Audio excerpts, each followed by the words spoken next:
Hi అండి, welcome back to our channel. ఇప్పుడైతే మనం గోంగూర కొనుక్కున్నప్పుడు ఎలా స్టోర్ చేసుకోవాలో పాడవకుండా ఈ వీడియోలో చూద్దామండి. కొంతమంది ఎక్కువ తీసుకుంటారు కదా, అలాంటప్పుడు పాడవకుండా ఇలా స్టోర్ చేసుకుంటే చాలా రోజులు నిల్వ ఉంటుంది. మనం ఎప్పుడు కావాలంటే అప్పుడు తీసి వండుకోవచ్చండి, ఫ్రెష్గా ఉంటుంది. ఇలా తయారు చేసి పెట్టుకోండి.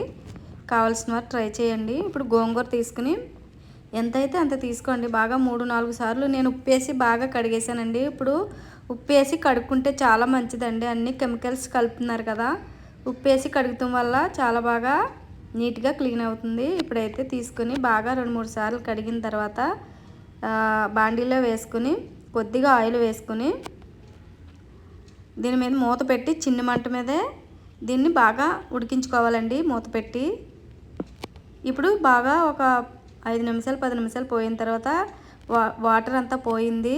ఈ విధంగా చూసారా, బాగా దగ్గరికి అయింది కదా. ఇందులో బాగా ఇలా స్మాష్ చేసుకుంటూ ఉండాలి, ప్యాన్కి అంటుకోకుండా చూసుకోవాలండి.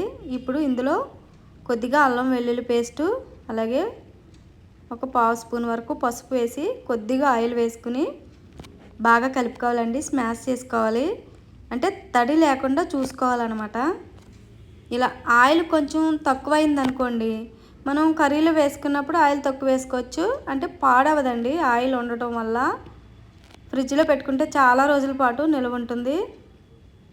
ఇంకా బయట అయితే ఒక నెల రోజుల పాటు, ఒక 20 డేస్, నెల రోజుల పాటు పాడవకుండా ఉంటుందండి.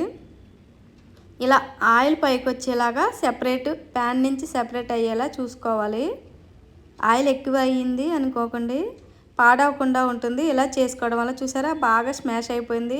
ఇలా కొద్దిగా తీసి కూరలో వేసుకుంటే సరిపోతుందండి. ఆయిల్ తక్కువ వేసుకుంటే కూరలో వేసేటప్పుడు కొంచెం సరిపోతుందండి. ఇలా ప్యాన్ నుంచి సెపరేట్ అయిపోతున్నప్పుడు తీసి దీన్ని ఒక గాజు సీసాలో స్టోర్ చేసుకుని ఫ్రిడ్జ్లో పెట్టుకుంటే చాలా రోజుల పాటు నిల్వ ఉంటుంది, పాడవకుండా ఉంటుంది. అంటే తెచ్చింది పాడవకుండా ఇలా స్టోర్ చేసుకుంటే బాగుంటుందని ఈ వీడియో చేశానండి. ఎవరికైనా వీడియో కనుక నచ్చినట్టయితే తప్పకుండా ట్రై చేయండి. మరిన్ని వీడియోల కోసం మన ఛానల్ సబ్స్క్రైబ్ చేసుకోండి. Thanks for watching.